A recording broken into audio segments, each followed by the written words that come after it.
Halo, apa kabar semua? Saya doakan semoga dalam keadaan baik-baik aja dan selalu dimudahkan rezekinya. Kali ini saya akan menceritakan kembali sebuah film yang diangkat dari kisah nyata berlatar pada tahun 1841, di mana pada saat itu perbudakan dan rasialisme merupakan dua hal paling menyedihkan dalam sejarah umat manusia. Khususnya dalam cerita ini adalah Amerika. Film ini adalah salah satu film dengan drama terbaik dan berhasil meraih 3 penghargaan dalam Academy Award di tahun 2014. Film ini berkisah tentang seorang pria kulit hitam yang telah merdeka bernama Solomon yang diculik kemudian dijual dan dijadikan seorang budak selama 12 tahun lamanya. Semenjak dijebak, Solomon yang berubah nama menjadi Flap harus menjalani hidup dengan penuh kesulitan dan siksaan dari majikannya. Siksaan tersebut tak hanya berupa fisik, melainkan juga dalam bentuk ketidakadilan kelas sosial. Bentuk penyiksaan yang dilakukan terhadap Solomon dan teman-temannya sebagai budak digambarkan dengan nyata dan jelas dalam keseluruhan film ini.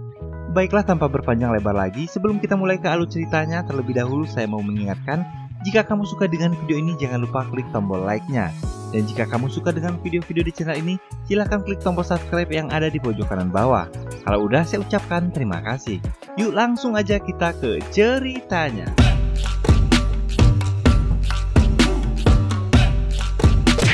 Di sebuah pesta terlihat beberapa orang sedang berdansa diiringi suara biola dari seorang pria bernama Solomon. Solomon adalah seorang pemain biola yang cukup handal. Dia tinggal di kota Saratoga dan berasal dari keluarga harmonis, memiliki seorang istri dan 2 orang anak yang sangat dia sayangi. Solomon adalah seorang pria negro merdeka di tengah perbudakan ras kulit hitam oleh orang-orang ras kulit putih pada masa itu. Tak lama kemudian, salah seorang temannya mengatakan jika ada 2 orang pria ingin berkenalan dengannya. I have 2 gentlemen whose acquaintance you should make, Mrs. Brown and Hamilton. Mereka adalah pemilik sirkus yang sedang mencari seorang pemain biola berbakat untuk mengiringi pertunjukan sirkus mereka. Brown dan Hamilton berhasil meyakinkan Solomon untuk ikut bersama mereka ke Washington. Dan dia dijanjikan akan mendapat upah yang besar serta pulang 1 kali dalam 2 minggu. Singkat cerita, mereka telah tiba di Washington. Malam harinya mereka makan di restoran sembari berbincang perihal pertunjukan suksesnya tadi siang. Kemudian Brown memberikan upah untuk permainan biolanya hari ini. Sembari berbincang, mereka terus mencekoki Solomon dengan minuman, sehingga membuatnya mabuk dan muntah-muntah. Pagi harinya, Solomon terbangun dalam keadaan tangan dan kaki terikat dalam sebuah bilik yang seperti penjara. Tak lama kemudian 2 orang pria masuk ke dalam ruangan tersebut. Solomon yang masih kebingungan berkata bahwa dia adalah orang merdeka dan memiliki keluarga di Saratoga, New York. I'm a free man, a resident of Saratoga, New York, the residence of my wife and children who are equally free. Produce your papers. You're nothing but a Georgia runaway. Berakhirlah sudah kehidupan merdeka Solomon selama ini. Dia dipukuli berkali-kali dan diyakinkan bahwa dia adalah seorang budak.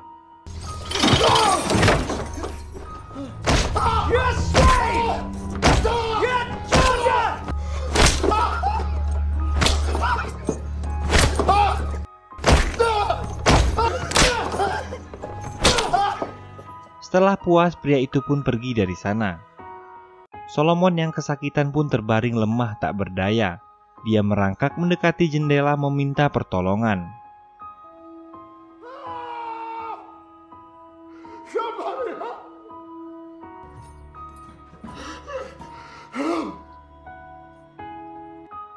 Kemudian salah seorang pria menyuruhnya untuk berganti pakaian. Solomon pun segera mengganti pakaiannya dan lelaki tersebut mengambil baju yang tadi dikenakannya. Rags and tatters.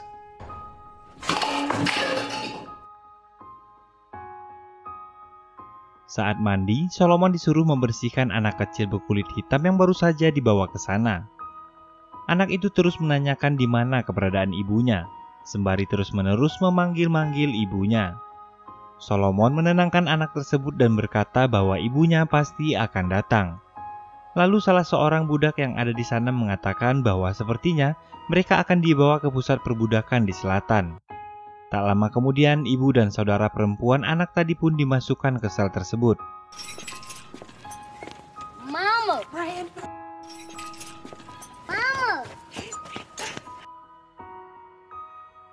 Keesokan harinya mereka semua diselundupkan menggunakan gerobak menuju ke pelabuhan lalu menaiki sebuah kapal.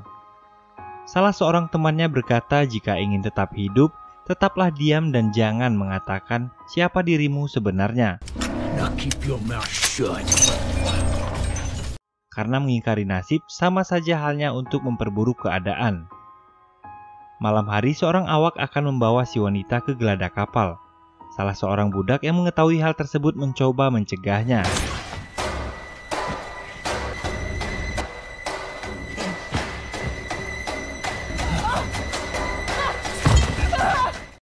Tapi sayang dia harus tewas tertusuk pisau. Keesokan harinya Solomon dan Clement pun melarungkan mayatnya ke laut.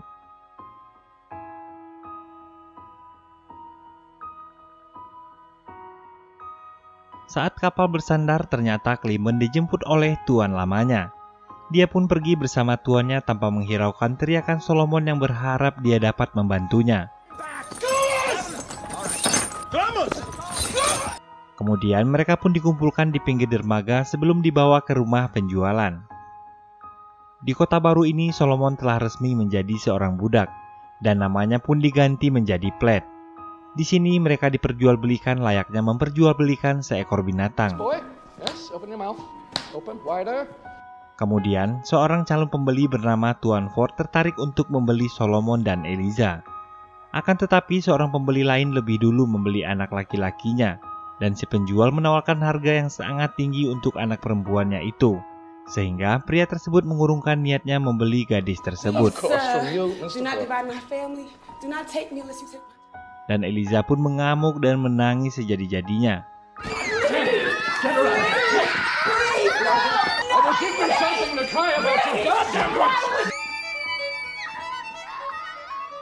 Saat sampai di rumah tuan barunya, Eliza yang terpisah dari kedua anaknya tak sanggup menahan kesedihannya. Kemudian mereka berdua disuruh beristirahat karena besok mereka akan mulai bekerja di perkebunan. Keesokan harinya, Solomon dan beberapa budak lainnya bertemu dengan seorang kepala tukang bernama John Tibet dan mandor pekerja bernama Chepin. Lalu mereka diperintahkan untuk menebang beberapa pohon dan membersihkannya. Sembari John terus bernyanyi dengan syair yang merendahkan ras mereka. Keesokan harinya, Solomon menyarankan pada Tuan Ford untuk mengangkut kayunya melalui jalur sungai, karena menurutnya hal tersebut dapat menghemat waktu, tenaga, dan biaya. Pendapatnya tersebut ditentang keras oleh John, akan tetapi Tuan Ford yang tertarik dengan idenya tersebut mempercayakan pekerjaan itu pada Solomon. Dan hal itu pun dapat dibuktikannya.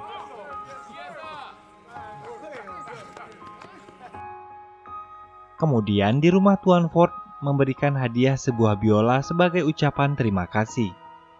Sementara itu di pondok, Eliza terus menangis dan menangis membuat Solomon yang melihatnya pun merasa risih dan kemudian membentaknya untuk menghentikan tangisannya tersebut.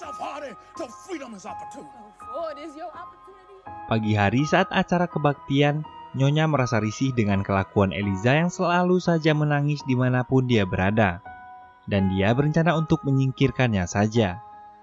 Saat tengah bekerja, Solomon dihampiri oleh John dan mengkritik pekerjaan yang dia kerjakan. Sempat terjadi perdebatan, kemudian John pergi dari tempat itu. Dan tak lama kemudian terlihat beberapa penjaga membawa Eliza dan dia pun meronta-ronta meminta pertolongan. Namun tak ada yang bisa dilakukan karena semua orang yang ada di sana berada dalam tekanan. Dan itu adalah hari terakhir Solomon melihatnya. Keesokan harinya, John kembali mencari-cari kesalahan Solomon hingga membuatnya kesal dan akhirnya Solomon pun melawan.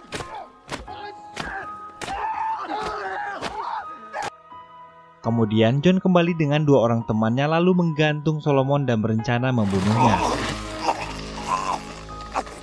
Beruntung mandor Chepin datang tepat waktu dan menyelamatkannya. Tak ada satupun orang yang berani melepaskan ikatan Solomon.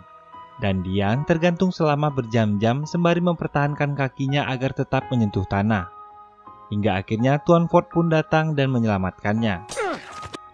Tuan Ford yang menyadari bahwa Solomon sudah tak aman bekerja dengannya pun memutuskan menjualnya pada seorang pria bernama Edwin.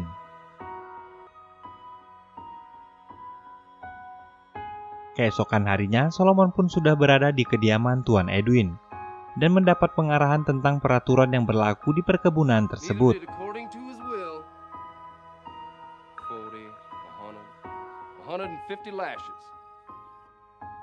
Keesokan hari, Solomon beserta budak lainnya bekerja mengambil kapas. Di sana mereka semua bekerja di bawah pengawasan seorang mandor yang selalu mencambuki mereka bila terlihat lamban. Setelah bekerja, mereka akan dikumpulkan di suatu tempat untuk menghitung banyaknya kapas yang berhasil dipanen seharian itu. Dan bagi mereka yang timbangannya kurang akan dihukum cambuk. Ada seorang budak bernama Patsy.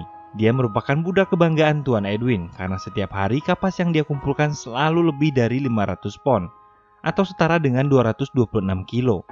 Tak pernah kurang walau sehari pun. Tetapi dimanjakan tuannya akan menjadi bencana besar bagi Patsy karena Nyonya Edwin istrinya mulai merasa cemburu. Malamnya ketika semuanya bersiap-siap untuk tidur, seseorang membangunkan mereka. Katanya malam ini akan ada pesta dansa. Solomon disuruh untuk membawa biolanya. Pesta dansa pun dimulai. Solomon mulai memainkan biolanya.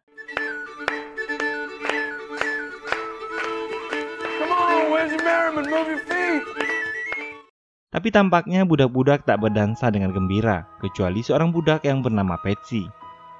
Saat dansa tengah berlangsung, tiba-tiba istri dari tuan para budak itu melempar sesuatu ke kepala Patsy, yang membuat dia terjatuh kesakitan. Istrinya meminta kepada sang tuan untuk menjual Patsy. Tanpa diduga, tuan menolak. Dia mengatakan bahwa Patsy jauh lebih baik dari yang lainnya. Ketika keadaan berubah kacau, Tuan Edwin kembali menyuruh budak-budaknya berdansa. Dan tak ingin seorang pun mengacaukan kesenangannya malam itu. Suatu hari, Nyonya Edwin menyuruh Solomon pergi ke suatu tempat. Saat di perjalanan, dia ingin mengambil kesempatan ini untuk melarikan diri. Dengan bergegas, Solomon berlari mencari jalan keluar dari kebun itu. Di ujung jalan, dia malah bertemu dengan beberapa orang yang sedang mengeksekusi budaknya. Solomon sempat ditanya, siapa tuannya dan hendak kemana. Solomon menjawab dengan jujur bahwa tuannya adalah Nyonya Edwin dan akan pergi ke Bartolomeo. Orang itu percaya dan melepaskannya. Sebelum pergi, dia memperingatkan Solomon untuk pergi ke tempat yang dituju tuannya. Dengan ketakutan, Solomon mengiyakannya. Sembari melangkah pergi, dia terus memperhatikan dua budak yang akan dieksekusi mati dengan cara digantung. Solomon pun mengurungkan niatnya. Dia segera menuruti apa yang diperintahkan Nyonya Edwin padanya. Suatu hari, Solomon tampak berlari terbirit-birit dan pergi untuk menjemput Patsy di kediaman Nyonya Shaw. Akan tetapi Nyonya Shaw tidak langsung membiarkan Patsy pergi. Dia malah menyuruh Solomon untuk duduk minum teh terlebih dahulu.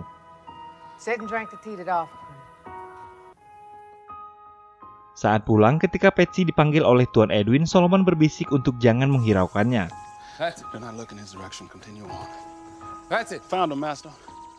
Tuan Edwin yang mengetahui hal tersebut pun mengamuk dan berniat membunuh Solomon.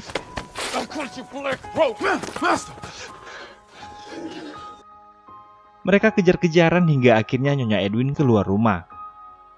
Solomon memberitahukan bahwa dia hanya menjalankan tugas dari tuannya. Nyonya Edwin yang sedari dulu memang telah cemburu dengan Patsy menyalahkan suaminya. Malam itu acara dansa kembali digelar. Semuanya menari untuk menghibur Tuan Edwin. Hingga tiba-tiba saja Nyonya Edwin datang memberhentikan acara itu. Dia ingin membagikan kue bagi para budaknya, terkecuali Patsy. Bahkan Nyonya Edwin pun beranggapan bahwa Patsy telah menghinanya. Akan tetapi Tuan Edwin tak mau mendengar perkataan istrinya. Nyonya Edwin yang begitu kesal entah keberapa kalinya beradu mulut dengan Tuan Edwin. Padahal sebenarnya hidup Patsy selama ini sangatlah menderita. Dia yang selalu bekerja sebagai budak, dan terkadang juga di tengah-tengah kelelahannya dia juga menjadi pelampiasan hawa nafsu Tuan Edwin yang biadab. Dan kini ditambah lagi siksaan dari Nyonya Edwin yang cemburu padanya. Solomon yang akan tidur dibangunkan oleh Patsy. Dia meminta agar Solomon segera mengakhiri hidupnya dengan cara dicekik dan ditenggelamkan di dalam rawa.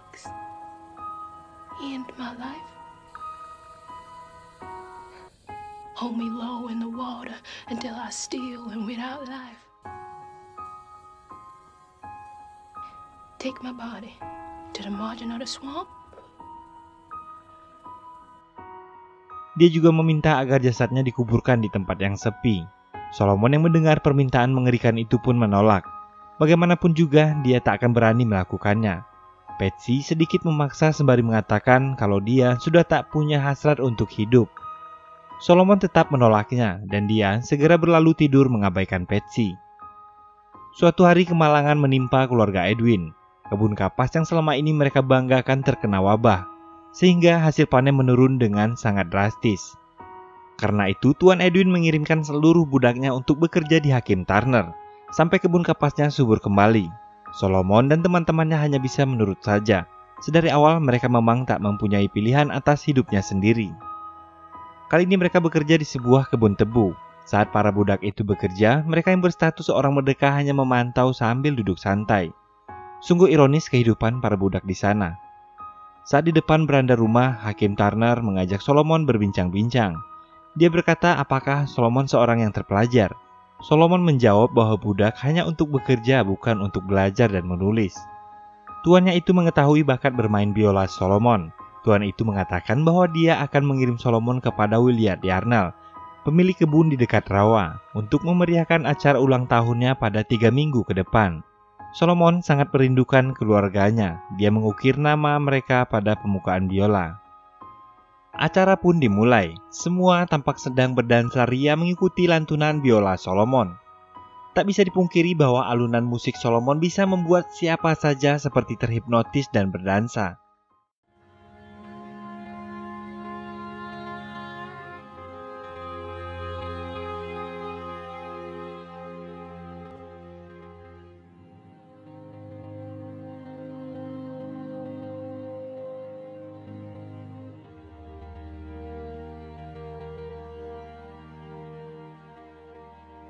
Tapi tampaknya Solomon tak sebahagia mereka yang sedang berdansa.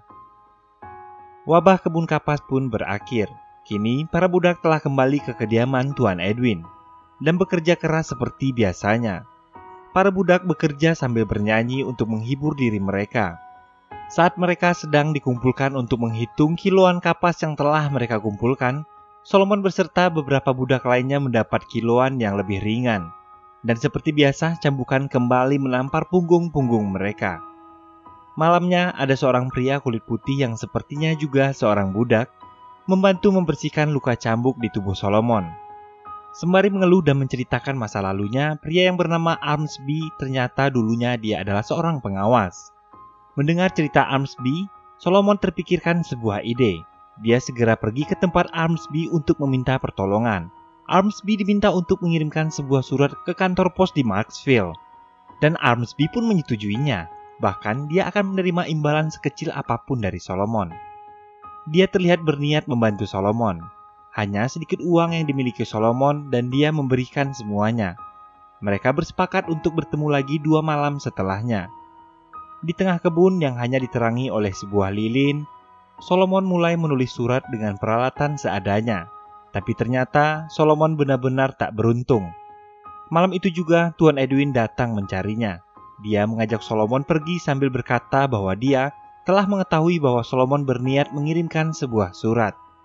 Solomon yang merasa terkejut dan ketakutan, ternyata Armsby lah yang telah memberitahu tuannya. Well, Armsby told me today. He said, you come over to him. Solomon sempat membela diri dengan mengatakan bahwa Armsby itu hanyalah seorang pemabuk. Dia mengarang cerita seakan-akan para budak ingin melarikan diri agar Tuan Edwin mempekerjakannya sebagai pengawas. Dia berkata apa yang dikatakan Armsby hanyalah sebuah kebohongan semata. Mendengar ucapan Solomon, Tuan Edwin pergi meninggalkannya. Dengan mata berkaca-kaca, Solomon membakar surat yang telah ditulisnya, dan kini dia hampir putus asa. Keesokan harinya, seperti biasa, para budak kembali bekerja di kebun kapas. Tiba-tiba, seorang budak terjatuh karena kelelahan. Akan tetapi dia terus dipaksa bangun untuk bekerja, bahkan sampai disiram dengan air. Dan ternyata budak itu telah tewas, dan kemudian dikuburkan. Solomon kembali bekerja. Bas, salah seorang teman Tuan Edwin berkata bahwa dia harus mengasihani para budaknya. Kemudian berkata bahwa orang kulit hitam maupun kulit putih tak ada bedanya. Bahkan pasti suatu saat hukum akan berubah. Tak lama ketika para budak perempuan sedang menjemur pakaian, mereka mendengar Tuan Edwin berteriak marah-marah. Dia memanggil-manggil nama Patsy. menanyai satu persatu budaknya dengan kasar. Akan tetapi tak satu pun di antara mereka yang mengetahui keberadaan Patsy. Ketika Patsy pulang, Tuan Edwin segera menanyakan dari mana saja dia pergi. Patsy sempat berbohong bahwa dia pergi ke koloni untuk berdoa. Tetapi Tuan Edwin yang curiga tetap saja menanyainya dengan kasar. Melihat perlakuan kasar tuannya, Solomon ingin membantu Patsy. Akan tetapi tamparan Tuan Edwin berhasil mengenai pipi Solomon. Barulah Patsy mengakui bahwa dia baru saja kembali dari kebun Nyonya Shaw. Sambil menangis, Patsy menunjukkan secuil sabun. Dia pergi hanya untuk meminta sabun kepada Nyonya Shaw, karena Nyonya Edwin tak pernah memberikannya sebuah sabun. Tuan Edwin yang sudah dibutakan oleh kecurigaan, dia masih saja mengira Patsy sedang berbohong. Tuan Edwin berniat menghukum Patsy tanpa ampun. Patsy diseret paksa, bajunya dilucuti dan diikat pada sebatang pohon. Tuan Edwin langsung menjadi eksekutor untuk mencambukinya dan Nyonya Edwin sangat mendukung perbuatan suaminya itu. Bahkan dia berkata untuk mencambuki Patsy sampai mati. Saat melihat wajah Patsy, Tuan Edwin merasa tak sanggup untuk melakukannya dan menyuruh Solomon untuk menggantikannya. Solomon dengan berat hati mulai mencambuki Patsy. He pantomimes. Strike her, Black! Strike her! It's barely a well-toner. Tetapi Nyonya Edwin merasa bahwa Solomon tak benar-benar mencambukinya. Tuan Edwin yang merasa kesal mengancam Solomon dengan mengacungkan pistol. Strike her! He will strike her until her flesh is rent and meat and blood flow. Hingga akhirnya sambil menangis Solomon mencambuki Patsy dengan kuat, hingga membuat punggungnya terluka.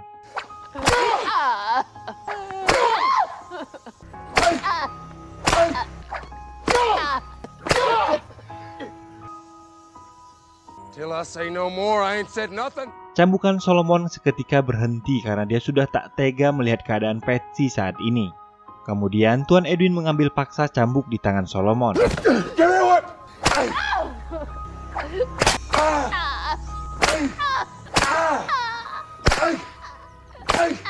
Setelah puas, Tuan Edwin segera pergi meninggalkan Patsy.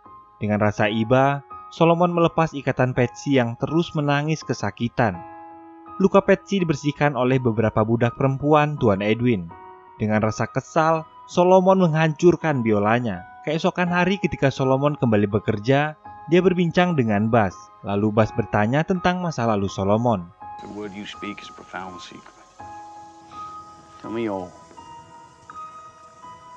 Awalnya Solomon takut untuk memberitahunya, akan tetapi Bas berhasil meyakinkannya.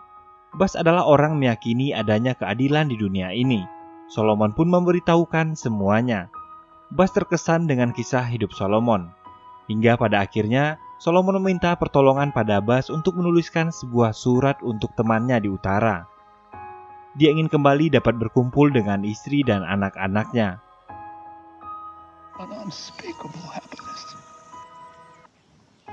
to see my wife and my family again. Walaupun permintaan itu terasa sangat berat dan penuh risiko, Bas berjanji akan mengirimkan surat tersebut. I will write your letter, sir. It will have been my duty.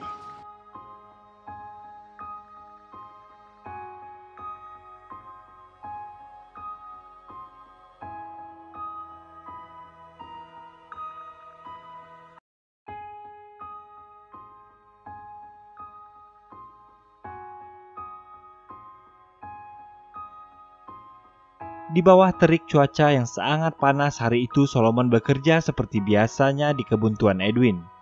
Hingga tak lama kemudian datang seorang mengenakan jas dan topi hitam memanggilnya. Ternyata dia adalah seorang sheriff. Dia menanyakan tentang nama asli Solomon, keluarga dan kehidupan masa lalunya. Ternyata Bas benar-benar mengirimkan suratnya ke utara. Solomon segera menceritakan semua kisah masa lalunya. Tuan Edwin berusaha menentang dan berkata bahwa Solomon adalah budaknya. Kemudian, dia bertemu dengan sahabat lama yang menjemputnya, yaitu Tuan Parker, lalu memeluknya. Tuan Edwin masih saja berusaha menentang, tetapi Parker mengancamnya bahwa dia bisa saja membawa kasus ini ke pengadilan. Tuan Edwin yang kesal mengancam Solomon bahwa dia akan menerima 200 cambukan saat petang nanti. Akan tetapi ancaman itu hanya terdengar seperti sebuah omong kosong belaka, karena kini Solomon telah ditemukan dan kembali menjadi orang yang merdeka. Saat Solomon hendak menaiki delman, dia dipanggil oleh Patsy. Lalu mereka berpelukan untuk terakhir kalinya.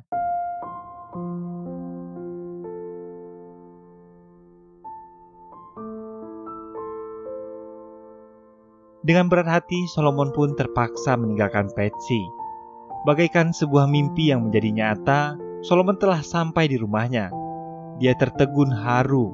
Ternyata di dalam rumah keluarga yang sangat dia cintai selama ini menunggu kepulangannya. I apologize. But I've had a difficult time. Anaknya kini telah dewasa. Dia meminta maaf atas apa yang telah terjadi selama ini. Anak perempuannya yang bernama Margaret segera memeluknya.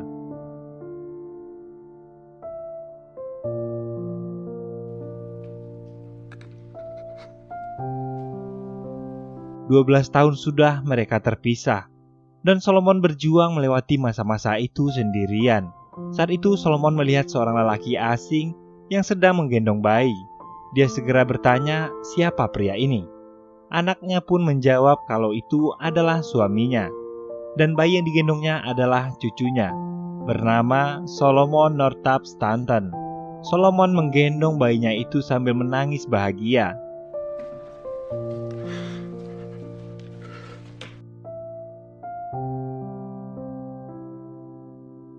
Untuk melepas kerinduan yang begitu dalam, mereka saling berpelukan.